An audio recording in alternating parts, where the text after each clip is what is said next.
Hello. Thanks for joining in. Hey, why aren't you working? All right, let's try that again. Hey, guys and girls. So, people are probably pretty upset today because all but two Republicans voted against witnesses. And even when Democratic Senator Chuck Schumer tried to put forward extra amendments, just even asking for a deposition from John Bolton, they voted that down as well. So, yeah, it's a bit of a sham and it's a bit of a disgrace.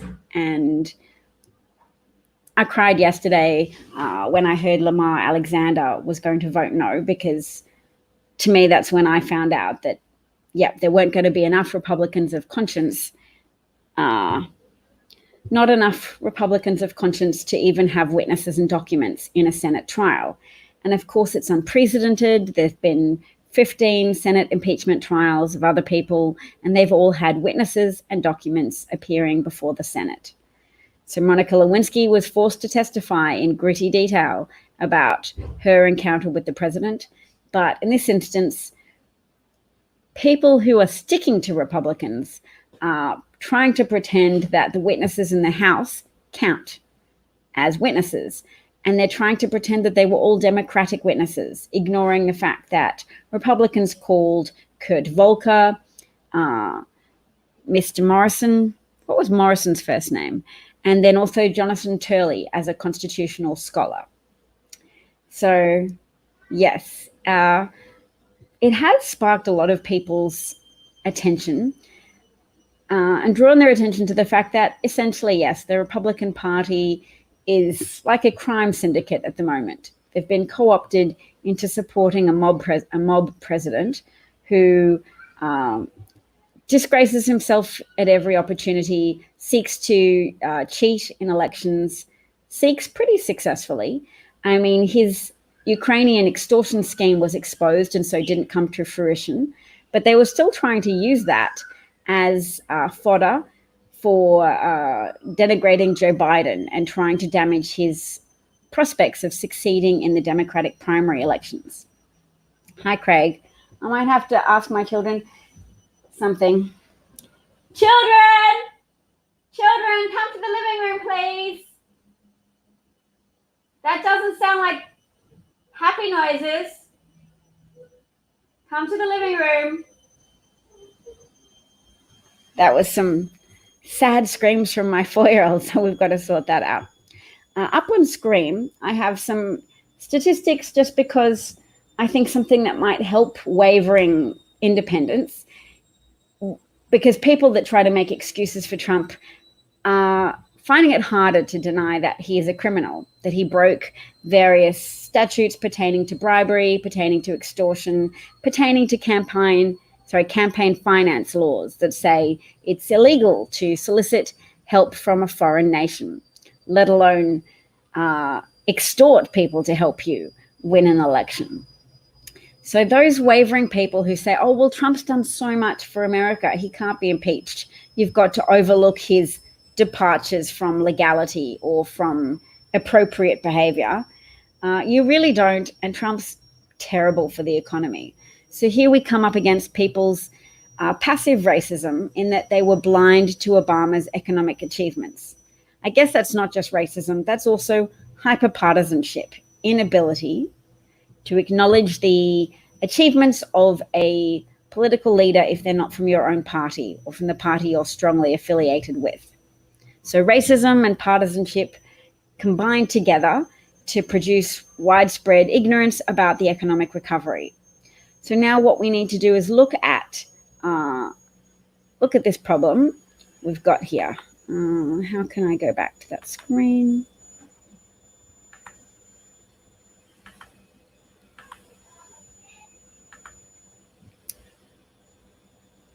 Where did Twitter go? That's all right. I'll just close that. And here we go. Okay, so the statistics are that gross job losses are on a trajectory to catch up to gross job gains. Here we can see I don't know, can you see the mouse on my computer screen? I'm looking at that initial descent following what Bush did to the US economy. So that's a lot of gross job losses.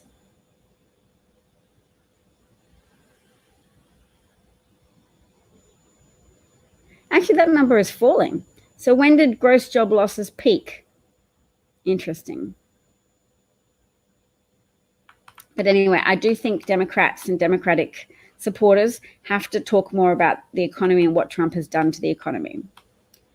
So, yes, the awkward moment for Chief Justice Roberts, just to depart from the economy for a minute, is that he said he didn't think it would have been appropriate for him to break a tie, not that he was put in that position, because even Lisa Murkowski voted against witnesses. So I'm not going to talk for long because I'm going to go look after my children. I've got a troll who thinks that the Democrats are in trouble. Not really. I mean, the integrity of America's political system is in trouble because the criminal in the White House has no respect for the Constitution or the separation of powers or any of the things that were instituted to provide a check against tyranny. It's so ironic, isn't it? Because all of those Second Amendment people Second Amendment alleged supporters who disregard the more plausible meaning of the Second Amendment, which says a well-regulated militia, i.e. the free army, the unpaid army that America's fledgling government was creating, should be well-regulated, should abide by rules, should not be just a free-for-all band of vigilantes, but should pay for their own weapons and should be allowed to do that. All of those people who said we need our weapons to safeguard against a tyrannical devolution of American government, that's what you've got. And you voted it into power and you helped install a lawless government, a lawless tyrannical government. But you think that government will favor you. And it doesn't, because those type of lawless governments are bad for economies.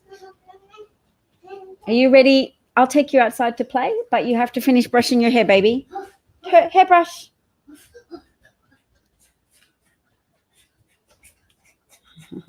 Hunter Biden is a qualified lawyer who worked for a Ukrainian company. So he was not nepotistically appointed to any position whereby he would illicitly be receiving American taxpayer dollars for a job he wasn't qualified for.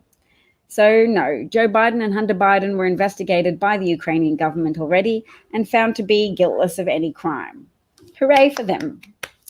And of course, that wouldn't be a legitimate cover story to protect Trump from consequences for his crimes in a functional democracy.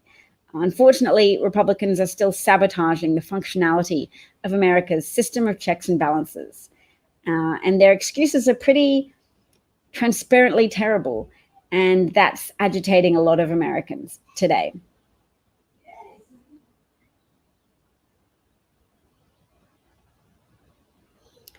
So Michael says, stay angry until November the 3rd. Of course, stay angry and stay well organized. I think it's a Martin Luther King saying that those who don't love war must organize for peace. So we have to work out ways to be well organized. As I always like to point out, there is an organization that exists to, here we go, Fair Fight. Or Fair Fight Action. They are a group. You can follow them on Twitter at the at Fair Fight Action. I can put that up as well. But the important thing is that people realize there are things that can be done at state level to oppose voter suppression efforts from Republicans. They'll probably be pretty keen on voter suppression efforts at the moment because they might sense an uptick in anti-Republican sentiment from those horrified parts of the electorate who hadn't yet realized what criminal facilitators the Republican Party currently are under Mitch McConnell's leadership and Donald Trump's example. So yesterday, something I was talking about was the fact that their statistics have suggested that Trump gets more votes in areas of America where there are higher death rates, early premature death rates. So people dying from suicide, from drug overdoses, etc., and from lifestyle preventable illnesses. Then we found out something about heart disease and the fact that there are elevated rates of heart disease in communities where individuals score higher on measures of racist sentiment. So that suggests a correlation between being racist and having an inability to form trusting relationships with others, and that literally having a negative impact on your heart health. So let's see if I can find that. All right, so a county by county analysis of death rates, causes of death, and voting patterns shows that the death rate was nearly 8% higher between 2000 and 2015 in counties where Trump won the majority. So an 8% higher death rate.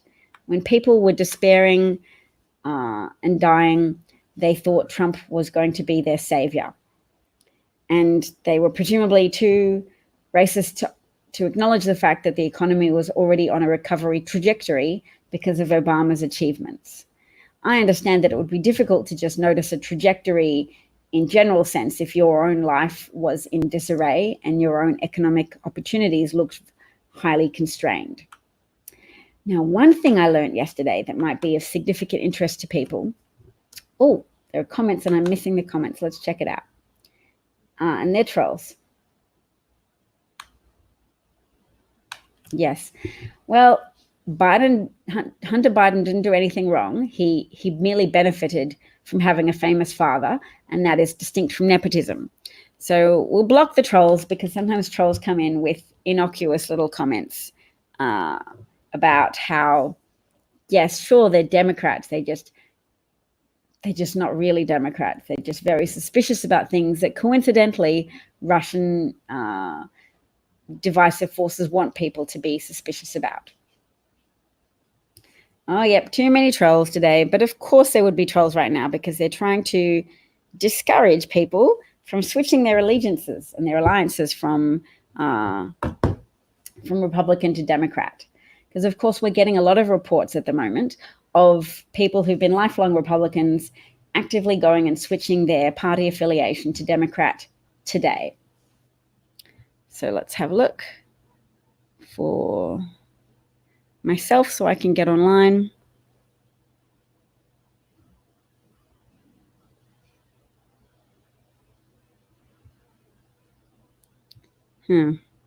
Doesn't seem to be live yet. Here we go. All right. Wow, there's 17 people here. It certainly is Troll City. I will help with the blocking of the trolls. So yes, how's everybody feeling? Invigorated to fight? Excited that more people might have woken up to the dereliction of the Republican Party in safeguarding America from tyranny and corruption. Corruption is a powerful word because people can get on board with the idea of corruption being something that needs to be opposed. That even if they were prepared to indulge Trump a little before, the corruption has become so overt and so united, and the Republicans really don't have a leg to stand on in a plausible sense. So when they talk to rational people hear that argument from Senator Lamar Alexander, for example, that he does think Trump committed those misdeeds that the House had pointed out, that there was indeed a mountain of evidence to suggest that he'd done so. He used the phrase mountain of evidence, but he said ultimately he didn't think it was enough to impeach a president. But his very concession that Trump did those things, extorted Ukraine, inappropriately, well, he did more than solicit help from a foreign government. He sought to, Pumpkin, you have to wear a mask if you're going to join in and say hello. You have to put on your mask.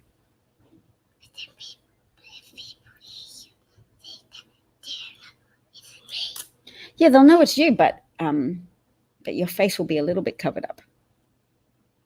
Hi, John. Thanks for joining in. I'm just trying to get online so that I can block trolls. Why can't I block trolls? I can't see any comments. Oh, well. I've got a little one joining me. All I'm doing at the moment is sending hearts to myself. Anyway, I'll have to ask my supporters to block the trolls if you can. This is true. I did interview Roseanne Barr's ex-husband recently. I interviewed Tom Arnold. Oh, thank you, Richard. Yay, you're a good chap for muting people. Thank you, Richard. Thank you, John. So yes, decent people need to make themselves heard at present. So if you can do a good job, you want some water, you can have some of my water.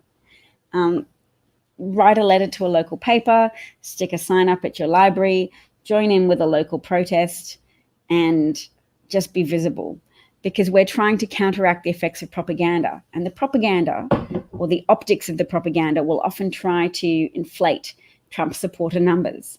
So Trump's holding rallies in smaller and smaller venues so that they can have a spillover. They give more tickets than they have seats, and then they point to people queuing outside as if to say, Trump is so popular, the public appetite for him is so insatiable. You have people spilling out into the grounds outside. Oh, they said hello to you, darling. Hi. Hi. You didn't brush your hair enough, though. You've got to do that. So I definitely think Hunter Biden, together with Kamala Harris as a vice president partner for that ticket, would be successful, because presidential popularity is about which population groups feel spoken to, feel taken care of. And also, some people are capable of voting in a broad way for whom they think needs to be taken care of. So people can look beyond themselves to a degree and say, it's very important to take care of African Americans in our society as well. The research study I was trying to bring up was from a professor who works on racism and how to combat it in societies. And she found out from just doing a small study with research subjects that those she educated in elements of white privilege, that she gave them stories that illustrated white privilege to them, they didn't social conservatives and socially progressive people were in their responses were documented.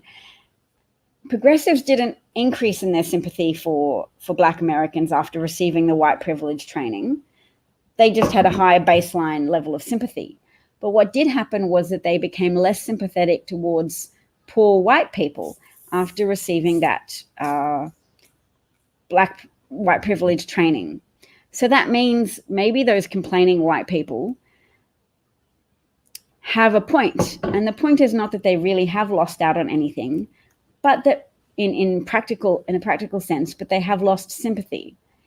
And it is hard because Democrats try to write policies that help everybody, help people who are impoverished, help people join the middle classes, help children be well nourished and well taken care of at school, so that regardless of home disadvantage levels, they can still have a level playing field when engaging with government services like educational services.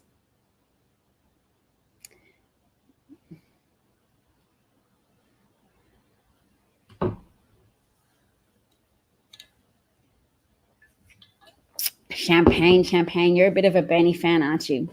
If I recall correctly. But he is a spoiler. There was a reason why Russians supported his campaign in 2016. It's because he's a spoiler. He's not capable of succeeding in battleground states, and too many Americans support capitalism. And Bernie's doesn't really. He has an understanding of how economics works. You need to put on the cape? Yeah, you can put it around your neck. You can come around this side, I'll help you. You have to put on the whole suit. Do you need me to take off your... Oh, that's just the cape that goes around your neck, darling. Come here. I could only find it. I want to do the whole thing. Okay. The whole thing if you can find it. Yeah, Pete Buttigieg is irrelevant. So I don't care to take up too much of my time discussing presidential candidates other than to say Biden-Harris is a solid combination that speaks to the type of demographics in America who are the most reliable turnout to vote for a Democratic candidate. So older people, older and Black voters, those are the people who turn out to vote. But yes, older people. So that gives Republicans a little bit of an advantage, except for the fact that Republican numbers are falling, because as America becomes more culturally and ethnically diverse, fewer and fewer people vote for the party of implicit white supremacism. To make that more clear, implied white supremacism. No, the kids are fine. They're doing a little dance now. The DNC doesn't like Bernie, and that's for good reason. He's not a team player. He doesn't work well in a system that has multiple branches of government. If Bernie could get elected to be a totalitarian leader, sure, he'd have lots of ideas on how to improve things. They wouldn't necessarily stimulate the economy because Bernie's not a big believer in the economy as such. He's a big believer in getting popularity by promising to redress disadvantage. He's also not very good in terms of gun rights and increasing background security checks or doing anything like voting for the measures that America needs. Or, sorry, as a president, you don't vote. But he's not good at building a consensus around the need to strengthen America's gun safety laws. Oh, look, personally, I enjoy AOC's wit and grasp of the salient points of a lot of things, a lot of issues, and her commitment to having a type of deal that emphasizes what renewable energy industries can give to America and can give to America's economy. But yes, she supports Bernie Sanders, which is a downvote in my book because, as someone put it earlier, he's a spoiler candidate supported by Putin for a reason, because it comports with Putin's goals of sabotaging democracy in the West. Oh, you ready to go play with your friend, darling?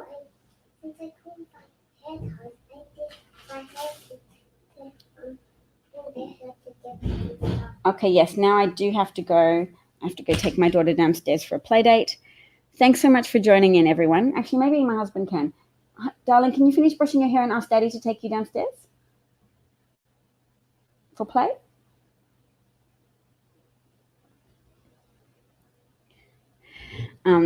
It's funny, there's 18 people watching, but the comments weren't coming as fast and furiously as I thought they might be, because I thought people would be very agitated today.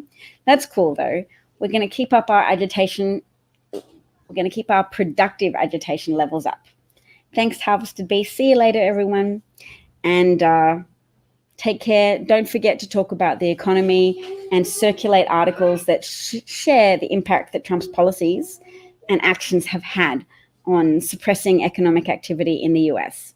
The spillover effects from the manufacturing recession to transport industries and to other industries. Yeah, you're a bit down, aren't you? Of course.